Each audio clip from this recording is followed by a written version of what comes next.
Ashama daawwattoota keenya kabajamoo fi jaallatamoo akkamiin nagaa fayyaa jirtu akkuma jenne egaa online biizinesiiwwan tokko kan isiniif gallakkisuu jirra jechuudha. Tokko kan telegiraamii keenya irratti isiniif gallakkisnee ni jira. Isa sanarratti ibsa tokko akka isiniif kennuu barbaanna jechuudha. Keessattuu jechuudha onlaayiniiwwan tokko kan yeroo dhiyoo kana keessa gad lakkifaman jechuudha jiru.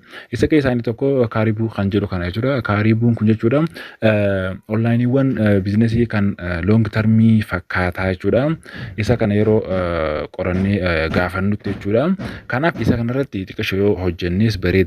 Garuu ammas wantan isinitti himani yeroo riichaarjii gootan minimum riichaarjii gootu ergasii portfolio hojjettu isiniin jedhee jira. Ammas dirra deebiin isinitti hima. Yeroo tokkorratti portfolio jechuun tokkorratti yeroo hojjettan kan biraati irrattis hojjettu akkasuma 3-4 akkasitti hojjechuu qabdu jedheen yeroo hedduu viidiyoowwan kan gootirratti isinitti himaan jira. Kanaafuu mi'arra kan isin ergisu keessaa inni tokko chaanaaliiwwan kiyya kanarratti kan isiniif gallakkisee jira jechuudha. Isa sana qofa osoo hin taane jechuudha. Ammas appiiwwan tokkos ni qaba jechuudha. Wantoota irratti ilaalamuu qaban isinitti argisa. Liinkii isaa namoonni galmaa'uu barbaadan diskiripshinii jala isiniif hin kaa'aa. Diskiripshinii sana jalaan galmaa'uu dandeessu. Amma immoo kan isinitti argisiisu ani appiiwwan kana jechuudha. Liinkii guruupii kiyya keessa jiru jechuudha. Isinitti argisiisa. Chaanaalii kan koo keessa kan jiru kana yeroo takka cuqaasaa jechuudha. Description jala isiniif hin kaa'u jechuudha. Yeroo takka kan ilaaltan ta'a jechuudha. Akkuma isiniif kaa'e kunooti namoonni galmooftan kaaribuu kana kan gadii kana seentu namoonni galmooftan jechuudha. Kun akkuma asitti argitan kana jechuudha. Isa kana jechuudha. Isa kana seentu jechuudha namoonni galmooftan jechuudha. Kanaafuu yeroo san isa sanarratti yeroo seentan isiniif agarsiisa jechuudha. Kanaaf yookaan asirratti seentu galmeedhaaf immoo kanarratti seentu jechuudha. Galmeedhaaf isa kana seentu jechuudha. Amma isinitti argisiisa jechuudha. Kana yeroo takka cuqaasee register kan jedhu kana jechuudha.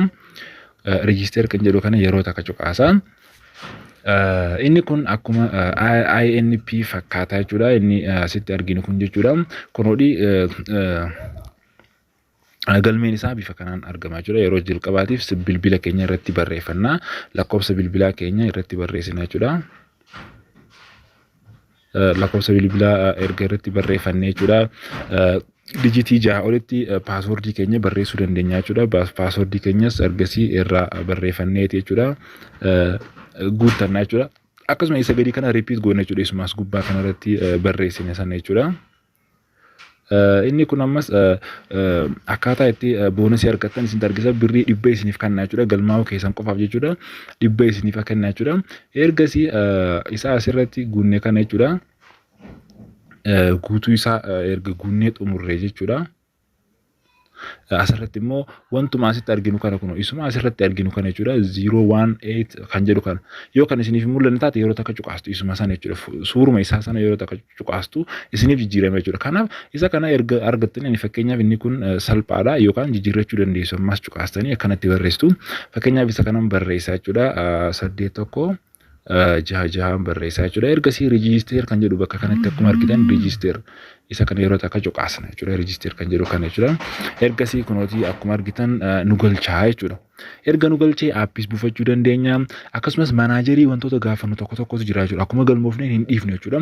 Birrii 100 nuuf kennu jechuudha. Boonasii nuuf kennu jechuudha. Kanaafuu galmee keenya kun haala kanaan galmoofna jechuudha. Kun wantoonni piroojeektii nuti bituu dandeenyu kun piroojeektii bakka jedhu kana jechuudha. Erga cuqaastanii piroojeektii bakka jedhu kanatti isin galchee fi ofiisaatiifu wanti isin argitan asitti fakkeenyaaf kun kan 600 jechuudha. Invest amount 600 day income isaa daily jechuudha. Birrii 60 nuuf galchaa tootaalii 900 nuuf kenna jechuudha.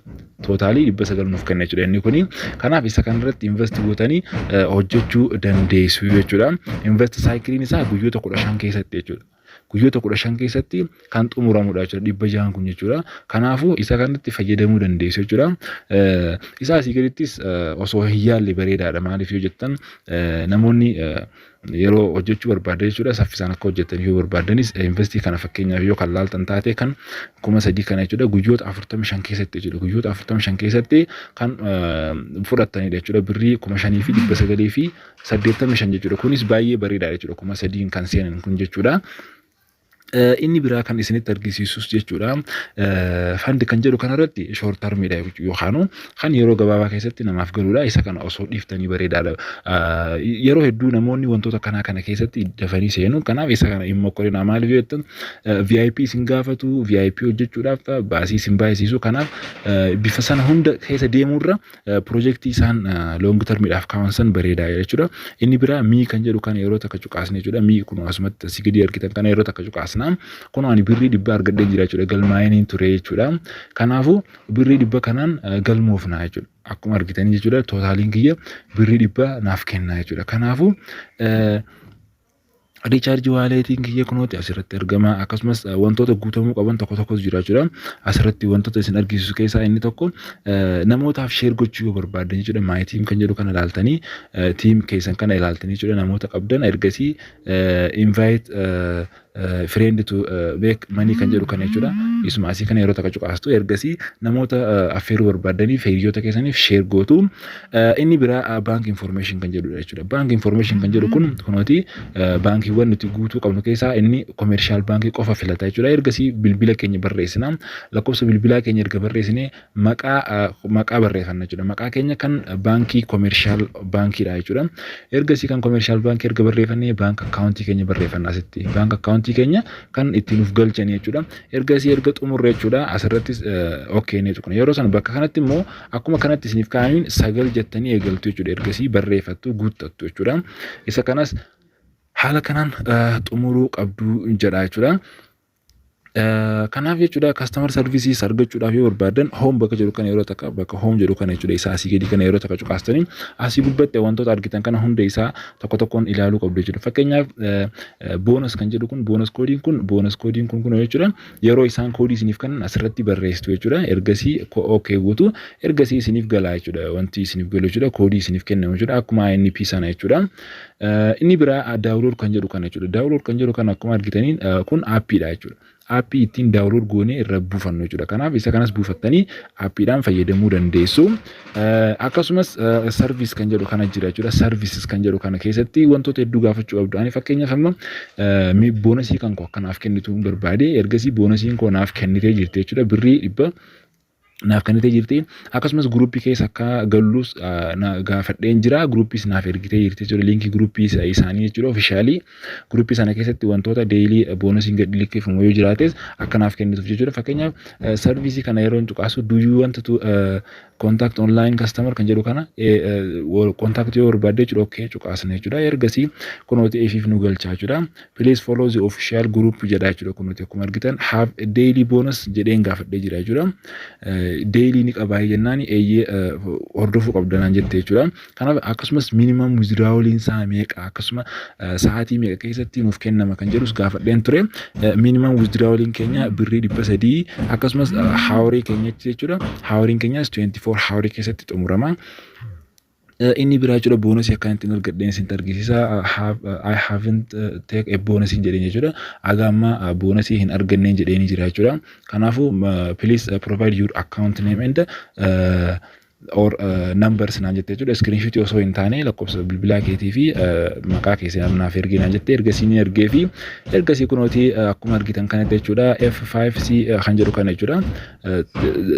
Daqiiqaa 3 keessatti failed ta'a waan ta'eef itti fayyadamuu qabdu naan jettee yeroo sanaanis seeneen itti galchee jira jechuudha. Bakka kamittiin galchee bakkuma isin argise kana jechuudha. Kun board kan jedhu kana jechuudha. Bonus code kan jedhu kana keessatti seeneen ergasii as keessatti itti barreessee jechuudha. Kanaaf haala kanaan jechuudha. Platformii kanarratti fayyadamuu dandeessu jechuudha. Kanaafuu hojiin isaa kun isa salphaan isa kana jechuudha. Akkaataa ittiin recharge godhamus viidiyoo itti aanurratti isiniif hojjedheen isinitti argisiisa jechuudha. Piroojeektiiwwan asirratti argaman kanaan jechuudha. Isa kanas akkaataa itti argattaniin tokkoon isinitti argisiisuu barbaada jechuudha.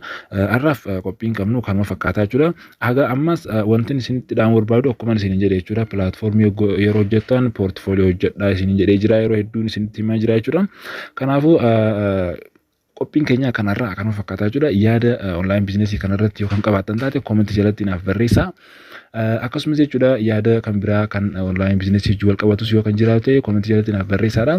Comment keessan ilaaleen deebisaa yookaan channel keenya irratti yookaan bifa viidiyootiin isiniif qopheessaa jechuudha. Qophiin keenya kanarraa kanuma fakkaata. Haqa qophii kaaniin wal arginutti nagaan nuuf tura.